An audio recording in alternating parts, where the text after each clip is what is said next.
Dear Scott, you come from LA especially for Caillebotte. Yes. So was Caillebotte gay?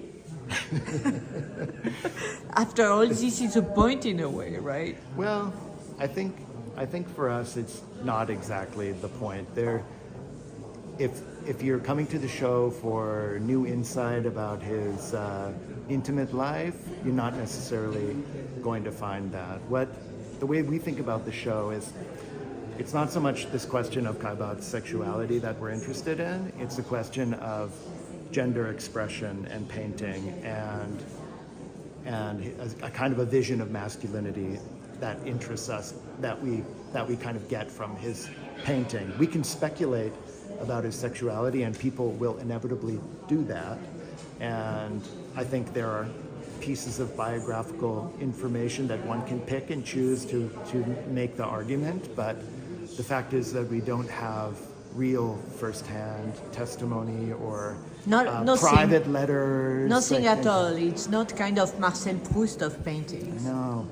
So like the sort of evidence we have is it's his art, and he's definitely interested in, the men in his milieu. Mm-hmm. As we can see here. As Paul was saying, his art is very personal. Mm-hmm. He paints where he lives.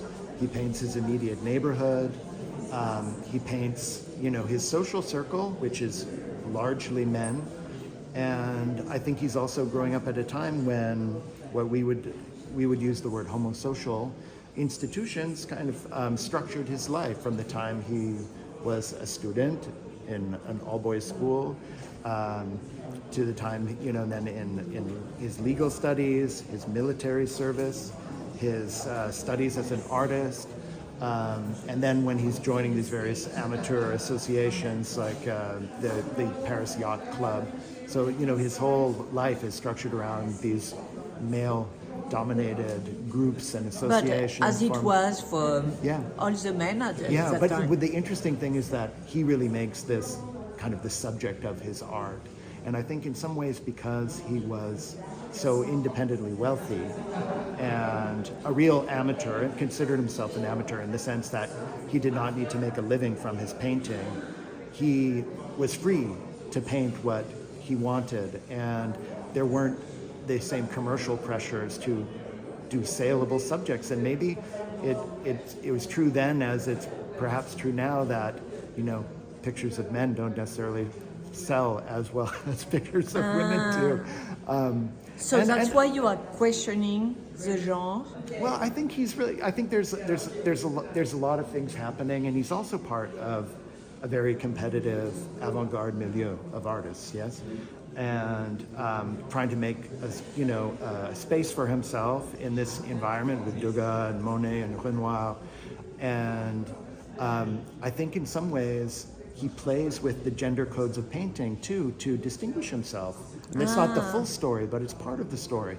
And so, where Degas is doing all of these working class women of Paris, the washerwomen, the laundresses, and so forth, Caillebotte is doing floor scrapers. Yes, and half naked.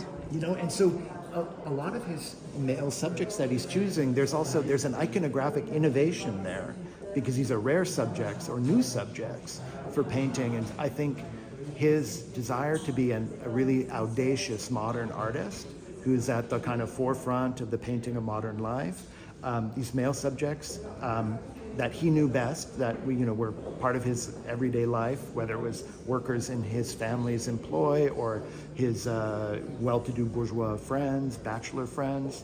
These were in some ways new subjects for painting. So I think this is an part of the question too. But aren't we imposing a 21st century subject on a 19th century artist? When you say which subject are we imposing? Genre. Gender?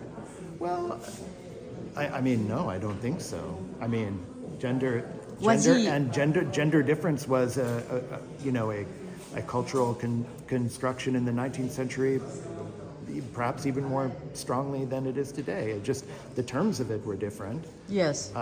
What would we say? at this period, speaking about gender? Virilité? Well, this is one thing that we discuss in the catalog, this idea of virilité. How do you say in English? Well, you could use the same word, virility, or you could say something like manliness, manly qualities, and I think, and there's a lot of argument in the catalog for this. The way that Caillebotte presented himself was very much in line with ideas of virilité in the 1870s and 1880s. But there are things in his paintings where there are certain pictures where, yes, he is putting forth this image, strong athletes and men standing like this with their hands in their pockets. This is like the one at the Getty. This is a very kind of virile, self-confident, masculine kind of pose. Yes.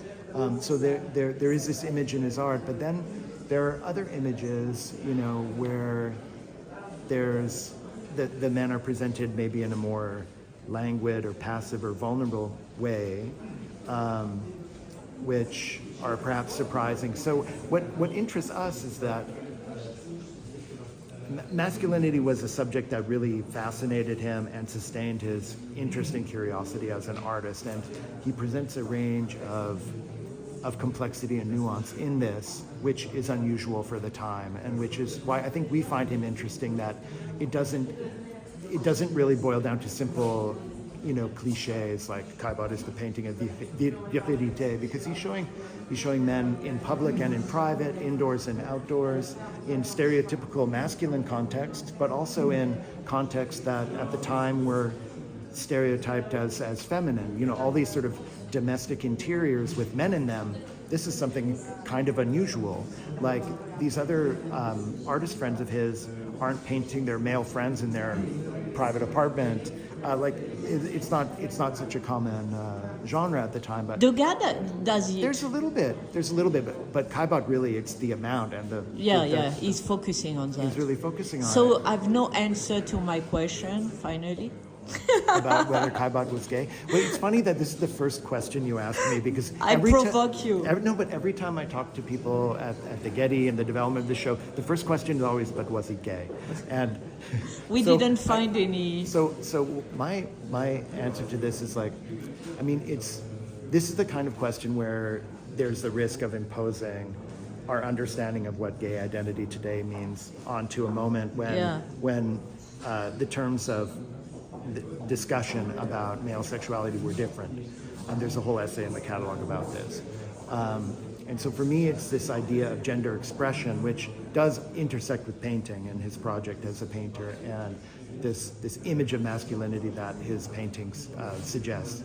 And what we tried to do in the show is to contextualize this interest in painting men in different ways by talking about his family milieu, talking about his social circle, talking about his amateur activities, and also talking a little bit about the political and cultural context in France at the beginning of the Third Republic, after the disaster of the Franco-Prussian War and the Commune, and the emphasis being put on virilité in this moment has a lot to do with this kind of this moment after this national trauma.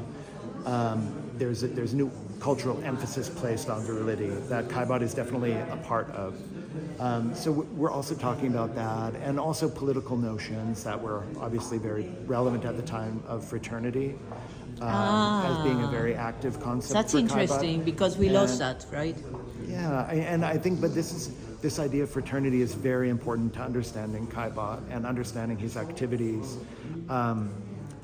He's participating in these elite, amateur groups, but those groups in the 1870s and 80s it was a way to put class difference aside and to, mix with men of different classes who were all focused on the same activity, whether it was boating or sailing, whatever it might be. And these groups, these amateur associations, were in some ways modeling an idea of fraternity, at a kind of micro level. Yeah. And I think And this also is very, women were not allowed to do anything. That's why men were together. They were not allowed to in be general, it's true. I mean, in to Caillebotte's go in life, the it's- street and things like that. They were not only There was much femmes more de stricture mauvaise about vie. that. Yeah. Yeah. So that's why also men were gathering together. No, and because- it's, I mean, for Caillebotte, the one big exception is the Impressionist group, which of course had women in it. And this is quite interesting, but in terms of Caillebotte's intense relationships in that group, it's with the men. He had respect for Berthe-Morisot and Mary Cassatt, but he didn't collect their work. There's not a lot of correspondence between them. And Does he and- have relation with Basile? Well, Basile Because that would dies. be a point.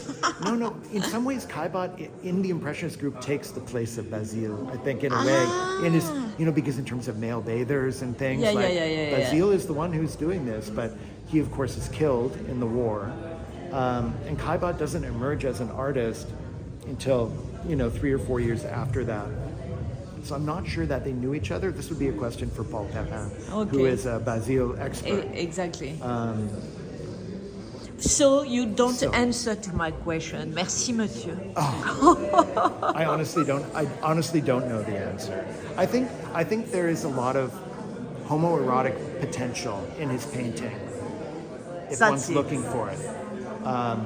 And I think his painting, it plays enough with codes of gender, and painting was very gendered. Just doing there's this famous male bather seen from behind in the show, life scale, very dramatic, and still today even a surprising, even shocking painting, which was just sort of totally outside the norm at the time. Okay. Degas is doing all of his very avant-garde bathers, but they're all women. And Caillebotte, again, regenders that genre of painting. That's a point about the exhibition, in fact. And so Caillebotte is making these interventions in painting that are specifically about masculinity and what happens when you take a typically female genre and recode it as masculine, and there can be homoerotic potential there. Merci, monsieur. Okay.